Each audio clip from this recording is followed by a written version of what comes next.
I touch. If I touch.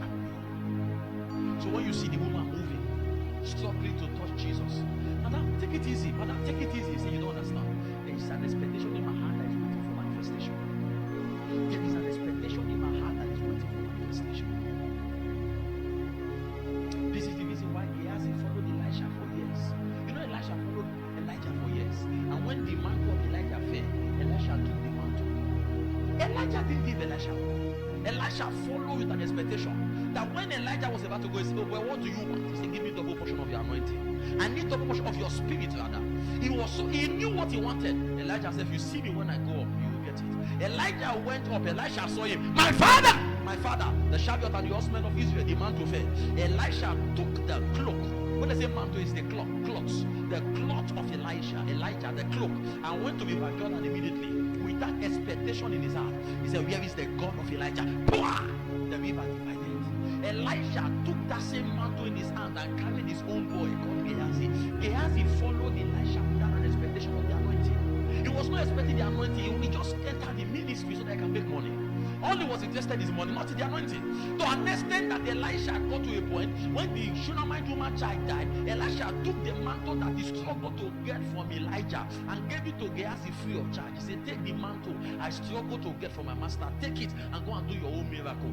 Gehazi carried the mantle that Elisha took from Elijah, went to the house of the dead boy, prayed. The mantle didn't work because he carried the anointing without expectation.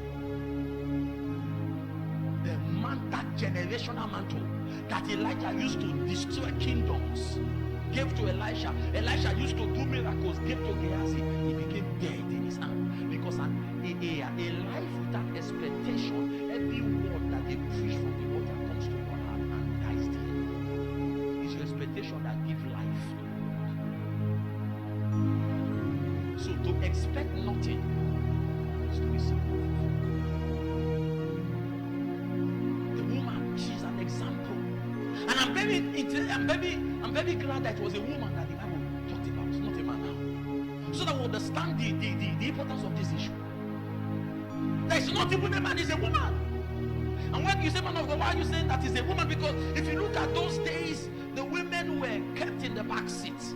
So this was a woman in a generation where women did not have the opportunity of talking, but her expectation gave her audience with Jesus.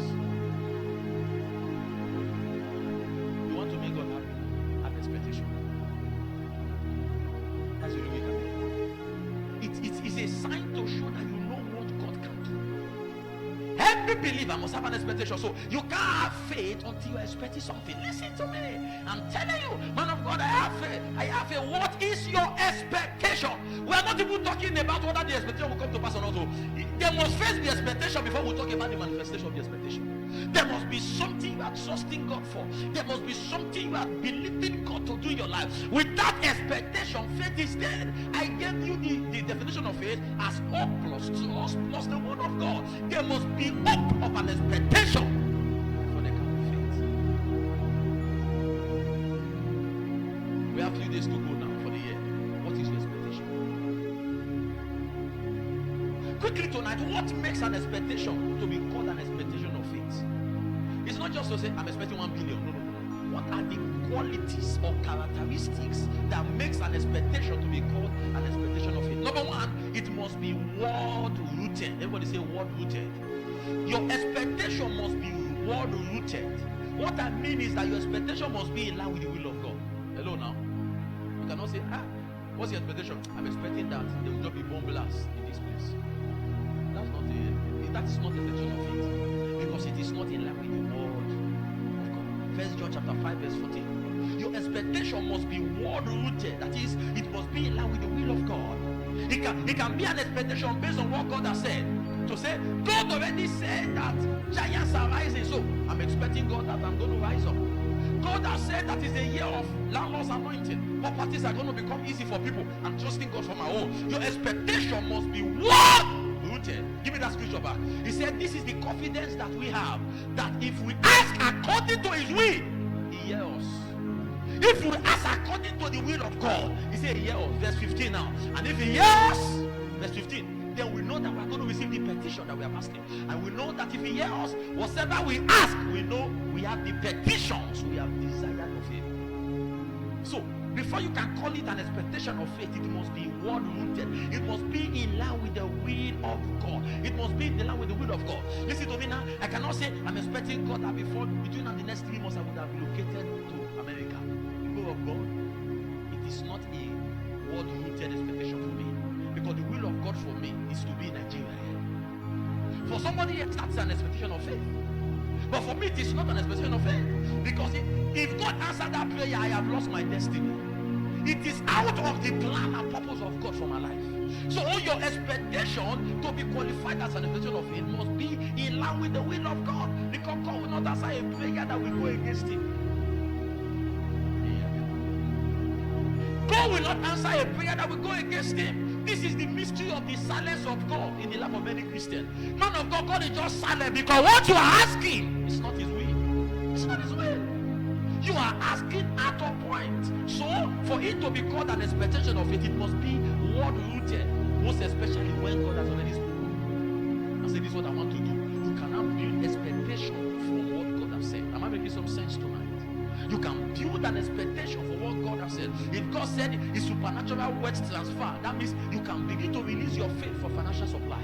You can release your faith and say, Father, you said that the wealth is being blown into the church. I trust you that my own portion is coming. Between now and the next 6 months, this is what I'm trusting God for. This is what I'm trusting God for. Based on what God has said. That's an expectation of faith. Number 2, qualification of an expectation of faith is that it must be specific. Everybody say specific. Talk to me now. Say specific. Talk to me, church. Say specific. You guys are not talking now. Say specific. You can't walk into a fast food and you stand before the counter and the lady say, what do you want? And you say, anything. You will confuse her the way you are confused. Because your guy, we don't sell anything here. Hello now. We don't sell anything here. What we say is fried rice, chicken, moi moi, goat meat, pepper soup, assorted. What do you want? Anything. I was hearing the story of a man who was sharing the story of how he went to India.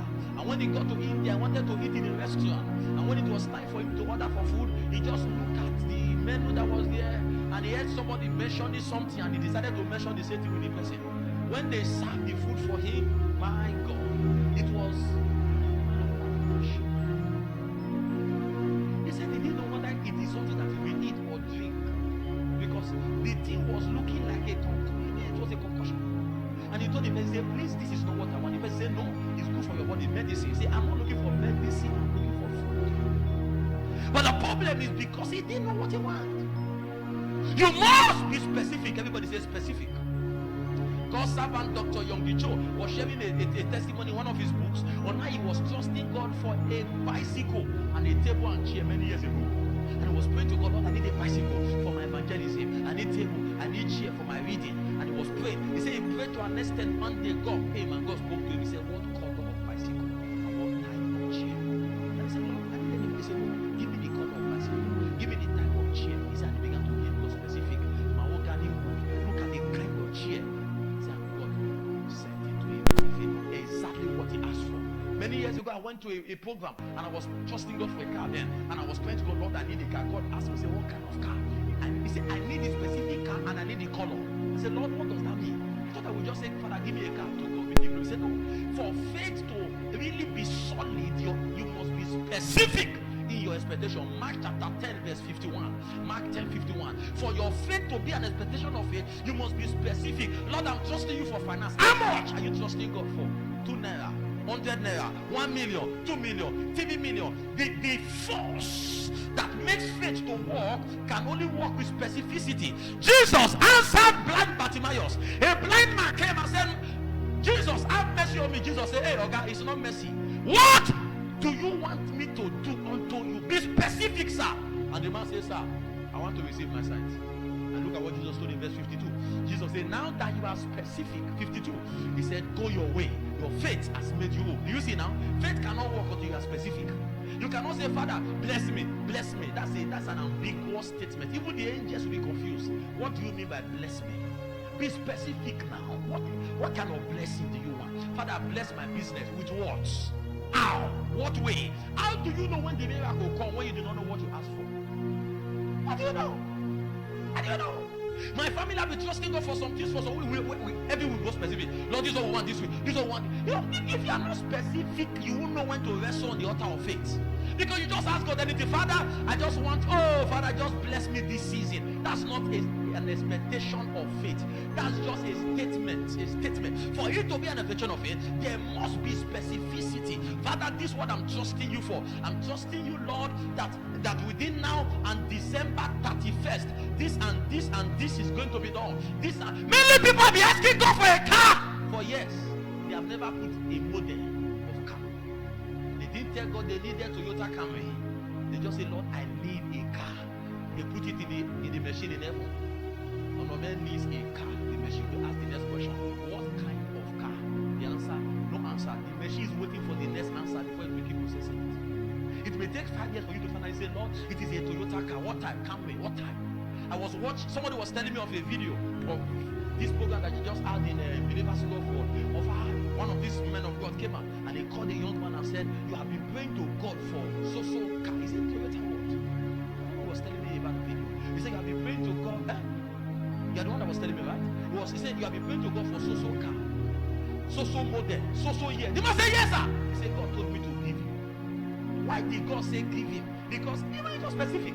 He said, this is the car you have been asking for. He said, the man said, it's in my jotter. I wrote it in my book. The name of the car, the model, the type of car that I need. You must be specific. Don't just say, Father, give me a baby. Give me a baby. Oh, I need a baby. Now, when you are now 6 months pregnant, you now go, Father, is he a boy? I need a boy now. No. You don't understand. The raw material that they used to make the boy, you did not order for it. Now, anything you see, you have to manage it. But if from the beginning you say, Father, it is a son that I need, and you can press him with God, there is a specificity in your heart on the matter. We must learn to be specific. Can I say this to you? The reason why we are not specific most times is that we do not really believe. So we just throw the prayer in the air. No farmer goes to plant and does not know what he's expecting. The farmer tells you, say, my yam will soon grow, because he knows that it is yam he planted. Hello now? There is no farmer you will ask, this is your farm, what is coming out? He says, my brother, let's watch and see.